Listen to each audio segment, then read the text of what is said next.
ان العزت للہ جميعا وهو السمیع العلیم۔ میرا ہمارا یہاں آنے کا مقصد سادات لوگ ہیں، ریکویسٹ کرتے ہیں، اگر چاہیں تو تقریر بہت اچھے انداز میں بھی کر سکتے ہیں، سنا دیں گے آپ کو، تھوڑی دیر کے لیے محسوس کروا دیں گے، لیکن وہ ڈیوٹی پوری نہیں ہوتی۔ اندر ایمان داخل ہو جائے، اندر اسپرٹ داخل ہو جائے، اندر روح داخل ہو جائے، ایک تڑپ پیدا ہو جائے۔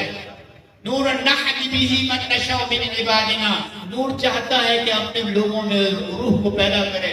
نور نحن به من نشاء من عبادنا وانك لتهدي الى صراط مستقيم صراط الله الذي له ما في السماوات وما في الارض الا الى الله تسير الامور۔ یہ وہ راستہ بتایا جا رہا ہے، مجھے پتہ ہے پلے کچھ نہیں پڑیا، میرا ٹائم سے میں نے بول لیا، مولا میری تقریر کو دربار میں قبول کرے، آپ کی حاضری کو قبول کرے۔ بارک اللہ لی ولکم فی القرآن المجید ونفعنا بالآیات والذکر الحکیم انہ تعالی جواد کریم البر الرؤوف الرحیم۔ والسلام علیکم ورحمۃ اللہ وبرکاتہ۔